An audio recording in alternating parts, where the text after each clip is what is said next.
Okay, I'm gonna share this. Ooh, I don't like the lighting in here. It's hard to do videos at night because my lighting is not the greatest. And that's a little better. So now you can see the ring light as well. That's okay. Whatever.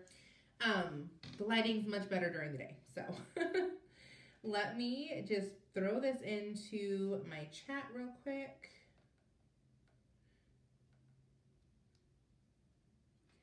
Hi.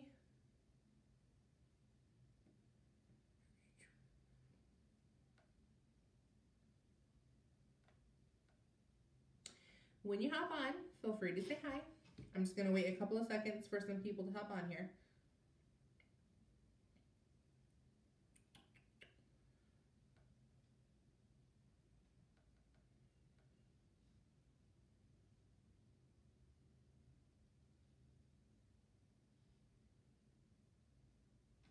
Hi, Maria.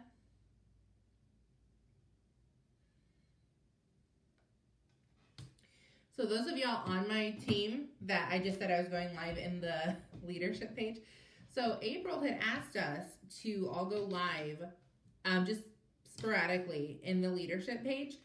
Those of us who were like the initial group of people that moved over into the new group. And so I told her I would. And so I was like, well, this is applicable to everyone that I'm about to share. So I'll just go live in the leadership page and then I will save it to YouTube and I'll post it in here for anyone who's not in her page. And so I'm sitting there, I hit the live button and it's processing and I'm like, it doesn't take this long. Like I know that my Wi-Fi is good. So lo and behold, I'm not an admin in that page yet and she has it set to only admins can go live. So that's why I had to jump in to the other page and be like, just kidding, guys. We're gonna switch over to the VIP page instead. So I was just doing my journaling. I'm not done yet, but oh, yay, there's clay on my journal. Wonder where that came from. And I was just thinking, I'm overly grateful for our team. And I think it's something that, this isn't what this video is about, but it is something that I feel like I don't tell you guys near enough, how thankful I am for our team. I hear other leaders, not necessarily in It Works, but, excuse me, other leaders talk about how they have been in network marketing and they just felt like they babysat their team the entire time and it got so overwhelming because everyone was, you know, mad at them if they weren't on their phone 24/7 and you know, how they had to push their team to work and just so many things. And ultimately it led them to burnout. Some of them quit. Some of them just stopped enrolling because they didn't want the hassle. And it just made me think, I was like, our team doesn't do that. And I love that our team doesn't do that. Now, part of that's on me because I set the expectation for what is like okay within our team. But part of it's on you guys because you are okay with those expectations. Like, so many of y'all message me and ask me questions, and I love that. I have no problem, even if you're not in my downline. But not one of you get mad at me if it takes me 3, 4, 5, even 24 hours sometimes to respond. Because every one of you understand that our life outside of It Works is our priority. It Works is just the avenue that we choose to pay for that life, I guess, is the best way that I can kind of sum it up, and that's kind of the way I feel. But I have a few leaders that I wanted to shout out, actually a handful of leaders, and then I want to talk just a little bit about boundaries. It's something that I've been thinking about, but after hearing, I heard an interview today with a top income earner in another company. I'm not going to say the company, but she ultimately quit because she just burned out. She quit and went to another company, and the same thing happened to that company. And it was very evident that the stuff that caused her to burn out was her fault. Like, she was allowing it to happen because it's stuff that can easily happen in our team too. We just don't allow it. And I'm gonna talk on that in a minute. Hi, Janice. So I do want to shout out a few leaders. Janice, you're one of those. And I'm not going to say last names because I didn't write them down. And I am also definitely going to miss some of you guys. So if I miss you, or if I miss someone in your downline that's killing it, you shout them out in the comments. I almost came on here and was just going to give a generic, like, thank you guys so much. Everyone on this team, I love what they're doing, but I honestly hate when leaders do that. I literally, when people do that, I'm like, no, I don't care if you miss people. Like, give some love to the people that God put on your heart, and everyone else will understand, yes, you're appreciated, and maybe this was just not the time to get a shout out or the time to shout your own self out, because that's okay. Like, we do that. We definitely shout our own wins. So Janice, Savannah, Julie, Alicia, and Ruth, you guys are awesome at leading the work Zooms that we do. And some training Zooms. I know that Julie has decided she's going to start doing a Zoom every so often, just training on a certain topic. I know Alicia does journaling Zooms, I think, once a week. So you guys are all amazing at just honestly getting in front of the team and leading them and motivating them. And I appreciate it, because that's one less thing that I have to do completely on my own. The whole point of a team is having other people that are leading and inspiring other people to lead and teaching other people to lead, but then stepping back and actually letting them lead. Guys, if you're a red, most of y'all on here know your colors. Drop me down, what's your predominant color? Red, blue, yellow, or green? And if you don't know your color, message your leader and ask for the color personality test, because it'll come in handy when you start building a team. It also comes in handy with your leader just helping you. So it'll come in handy in general. But as a red, it is really hard to not do it all yourself. But again, that's where, it does tie into the boundaries. That's where the boundaries tie in. Allowing other people to lead and develop that leadership muscle, and also take some of the stress off of you at the same time, is the only way to build a big organization without completely losing your everlasting mind. Red, blue, almost split perfectly. That's funny, Alicia, because I'm a red, green, almost split perfectly. And usually when people hear that, they're like, oh, but I know what they're thinking. Like, oh yeah, you have like two of the worst colors and you're both of them. It's true. I want to shout out Amanda Hughes, and I'm going to say your last name because there's like 4 Amandas on the team. Amanda Hughes, you do a whole bunch of the behind the scenes stuff. And the parties are one of the things that you do that we get so much value out of. By the way, guys, if I shout someone out that you know, drop them in the comments and you shout them out too. If it's someone that maybe they're your upline, your downline, maybe it's a sideline that you actually talk to, like, shout them out. So the parties that you do are a huge help.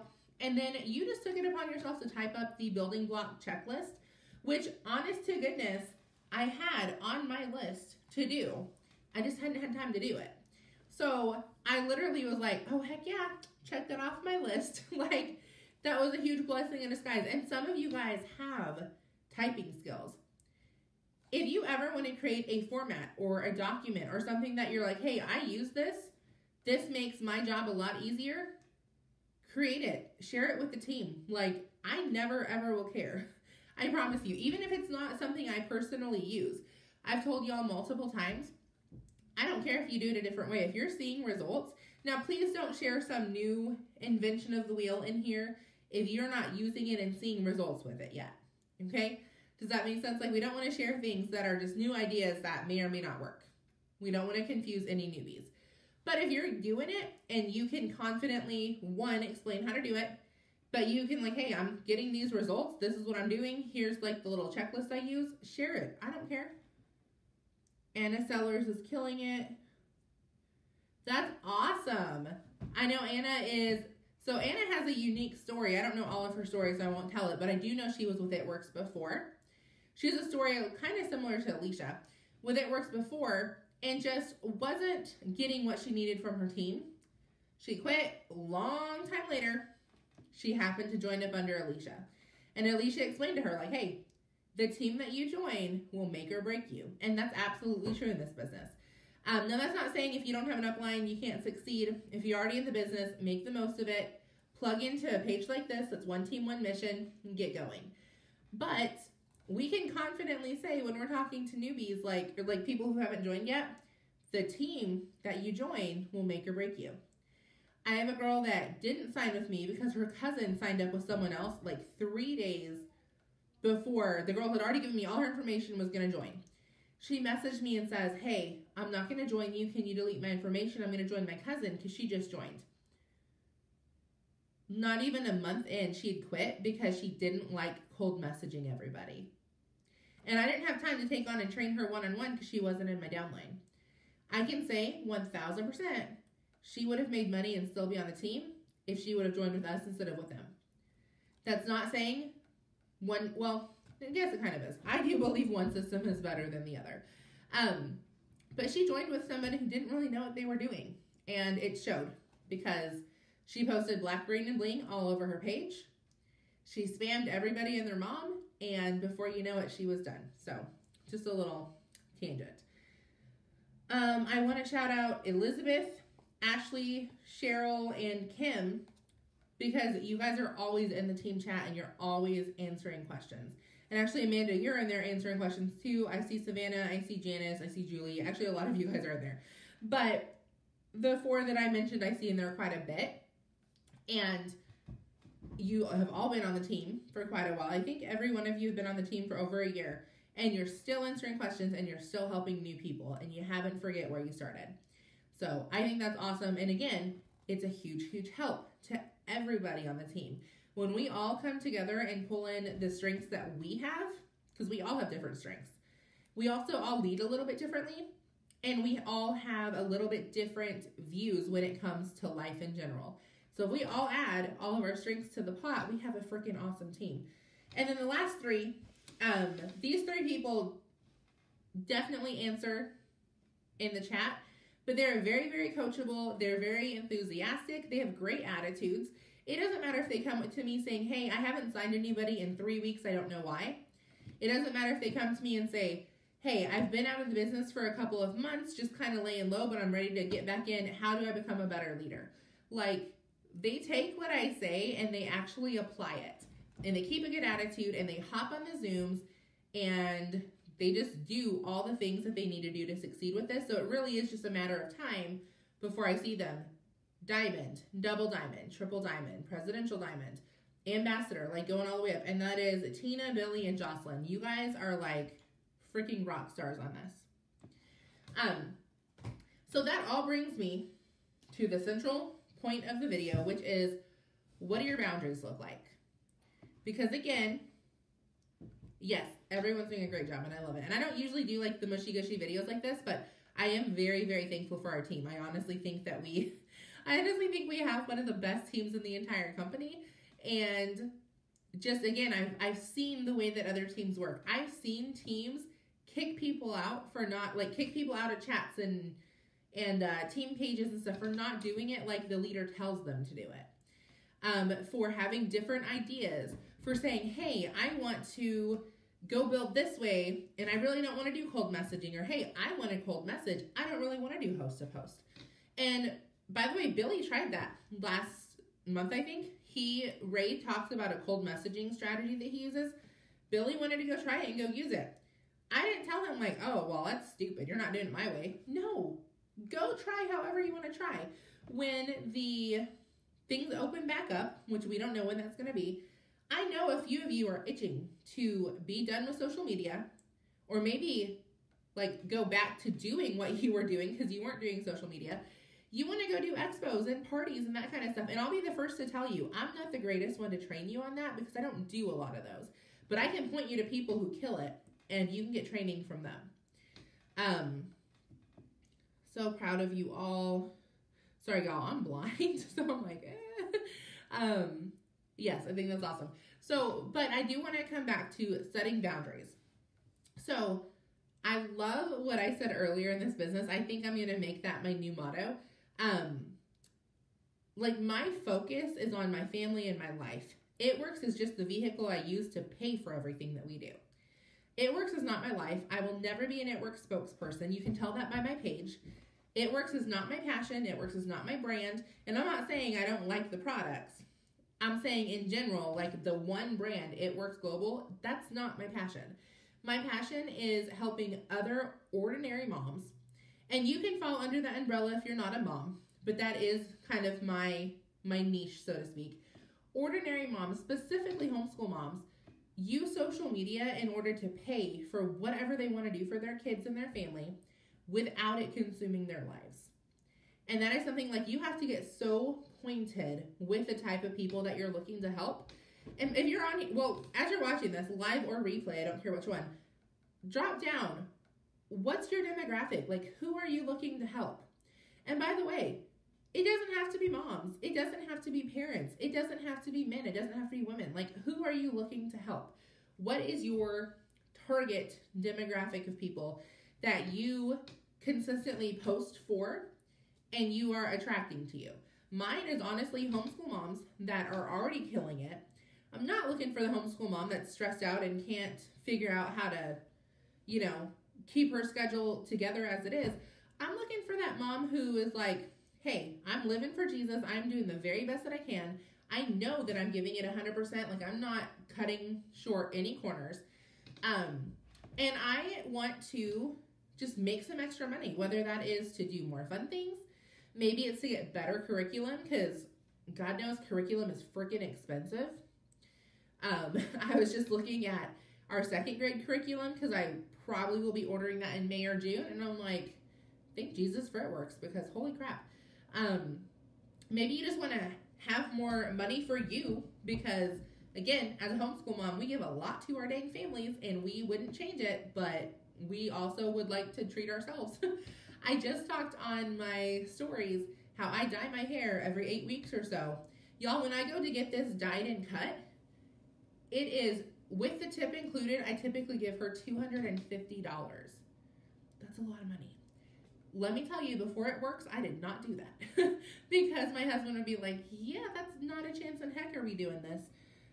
Domestic violence and child welfare survivors who want to create a better life and thrive after trauma. And I love that.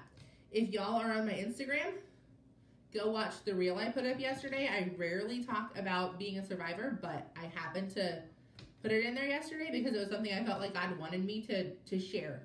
Which I don't share it publicly usually, but it was something that I was like, no, this is like the right moment. And I probably won't share it often, but that is something that I love that. So anyways, again, I'm so overwhelmed with gratitude right now that it's just like bubbling out. But the boundaries, specifically, I'm talking with your team. So the distributors that you enroll, I can't tell you how many times someone comes to me and they're like, oh, this girl is, I'm glad she's working, but she's annoying me. Like, she's getting so frustrated because I don't message her back. I have to message her back like right away. That's your fault. Did you tell her that you were not going to be available right away, every day, all day? Because if you didn't tell her that specifically in those words, then she's thinking, okay, she signed me up. I have a 24-hour access to her. I'll tell you what I tell my new distributors after I sign them.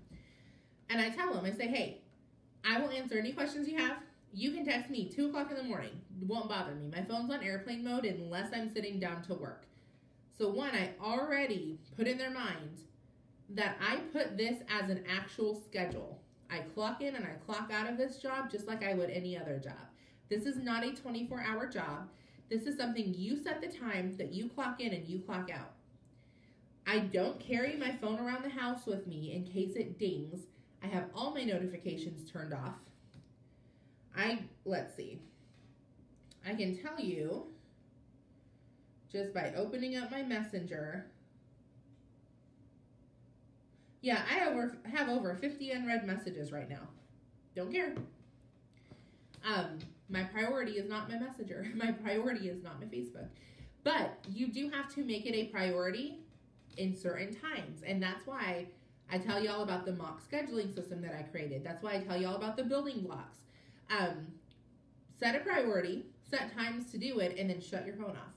Make sure your team, and this is new and old, y'all, April Jennings is my upline. You better believe I don't message her and get a response back in 10 minutes. And I know that that's the case. The exception, and I have the same thing for my team, if it's something urgent, I literally will text her in all capitals, urgent, and then I'll send her my message. And usually it's a voice message because that's how we communicate. So she knows that she listens to it right away. Savannah and I do the same thing. She'll message me a few voice messages, And she'll either say time sensitive or just a funny story or just this. So she knows, like, hey, I'm not going to listen to it right now, but I will listen to it and we'll have a conversation and we'll laugh because we're actually friends. Like, I'm friends with so many ladies on our team because we have the mutual respect of, like, I don't have to be at your beck and call. So with my new distributors, again, I tell them, my phone is off unless I'm sitting down to work. So I'm already putting in their mind, like, I have set times to work and set times that I don't. Then I tell them, it usually does take me a little bit to get back to you. And I do tell them they are on my priority list, and that's not a lie. Like, when I'm checking my messages, I scroll down to see if any new distributors text me first.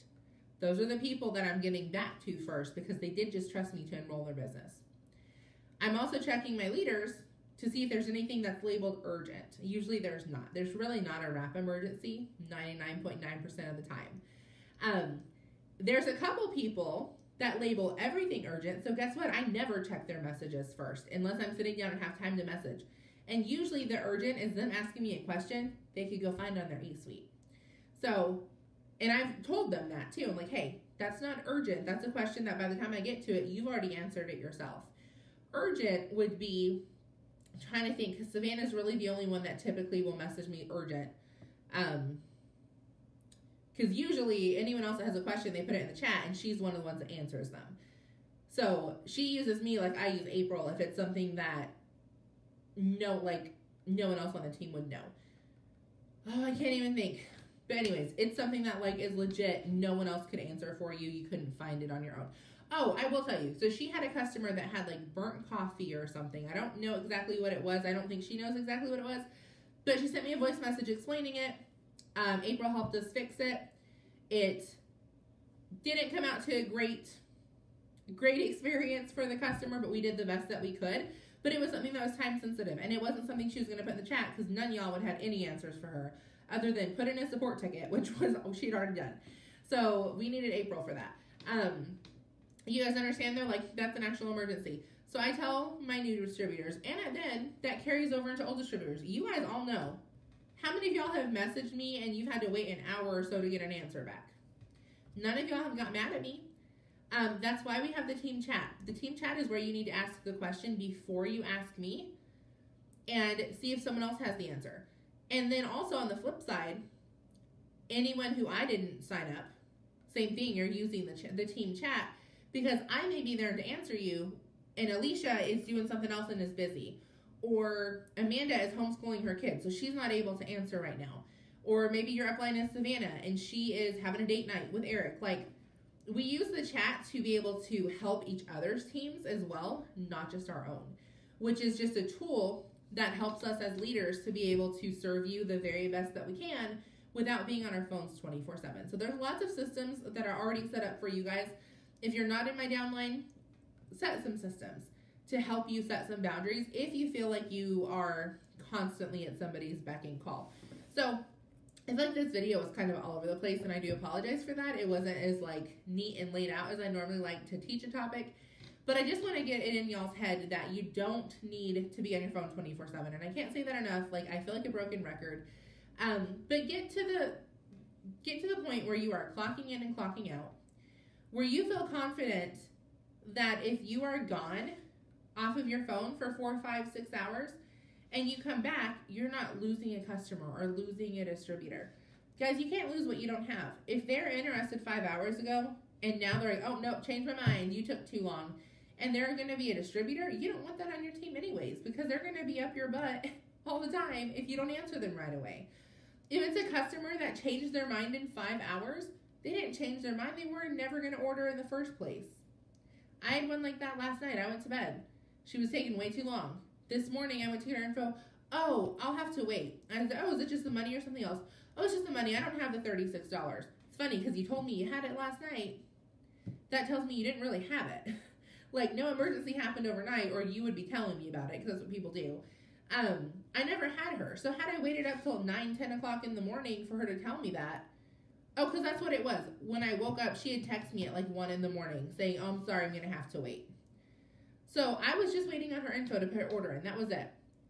And that was at like 8:30. Had I waited up till 1 because I have to stay up because I got to get her info, she still would have texted me that. And I would have just wasted my time where I could have been sleeping because I wasn't feeling good so I could get up the next morning and be productive.